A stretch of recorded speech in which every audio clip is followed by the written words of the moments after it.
It can tonight reveal the true extent of germ warfare tests carried out in the southwest. Government documents show much of North and South Devon and parts of Somerset were used for experiments similar to those conducted off the Dorset coast during the 1960s. An independent inquiry has already been ordered into the Dorset trials to determine whether or not they've affected people's health. In a few minutes, we'll be speaking exclusively to the man in charge of this inquiry. But first, our environment correspondent Simon Hall has this special report, which includes film of the trials never previously seen on television. The germ warfare trials carried out in the 1960s and 70s were highly secret. This previously unreleased film of the experiments as they happened. Their existence was revealed last year when secret documents were declassified. They were thought to be carried out mainly in Dorset.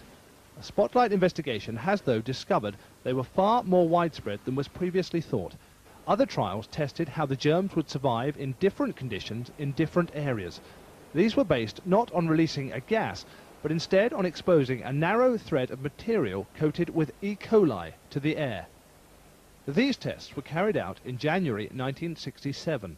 The threads were exposed first from a ship just off Ilfracombe, then on 5 other sites running through Somerset down to the sea off Dorset.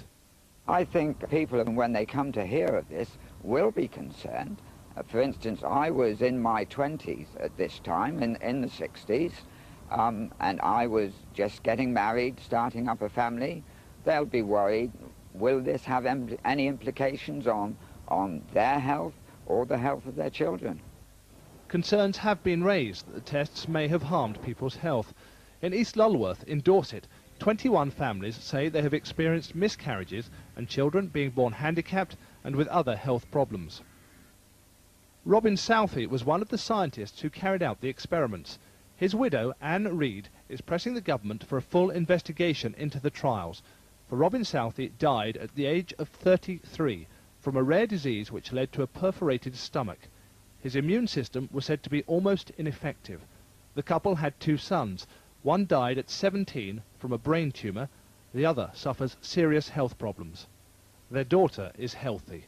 I was devastated. We had 3 little children, and with hindsight there were questions I should have asked. But what else do you do when you've got 3 little children waiting at home and you have to go home and say, sorry, Daddy isn't coming home, he isn't better? And our lives were turned upside down. The government has always maintained the trials were safe. It says the germs used were naturally occurring and were treated to make sure they could not be harmful. It's a view supported by many experts. Well, health experts with the authority are looking all the time at the community and its health, and we've seen no evidence to date to identify any clusters of leukemia, any unusual health conditions which some people have said have been associated with these tests. The experiments were carried out at the height of the Cold War. They were designed to assess Britain's vulnerability to a biological attack and to work on methods of defence. The fear, though, is whether some of the people the trials were intended to protect may in fact have been harmed by them. That's a question that should be answered within the next year, for the government has said an independent safety review of the experiments will be carried out by a leading microbiologist. We've been told today that the man leading that independent inquiry into the germ warfare trials is Professor Brian Spratt, who's a microbiologist at Oxford University. Earlier, I asked him if he could reassure people that the inquiry would really have the muscle and the will to get to the truth. Well, I believe so. I'm an independent academic microbiologist. I have no links with the Ministry of Defence. I wasn't chosen by the Ministry of Defence, so I think my independence is assured.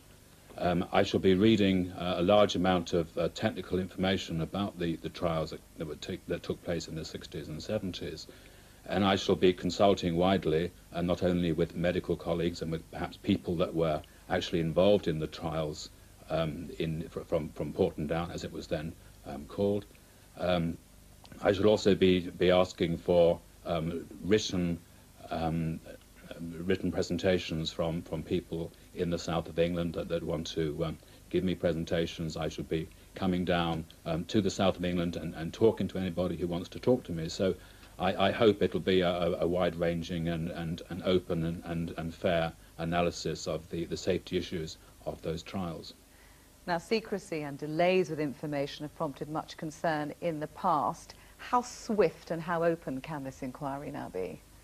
Well, I've got access to all of the files that are available, and I should be receiving those very shortly from the Ministry of Defence. And I've been asked to come to some conclusions and write a report within a time frame of 6 to 12 months, and I hope it'll be closer to 6 than to 12. And the surprising information today that the trials weren't just in the Dorset area but beyond. Can you examine the other trials that we're now hearing about as part of your inquiry too? Well, I can't give you a categorical answer to that. As I understand it, some of the paperwork that I will receive from the Ministry of Defence do include trials in the southwest of England, and if that is so, then certainly I'll look at those papers and make a judgment on them. Professor, thank you. Thank you.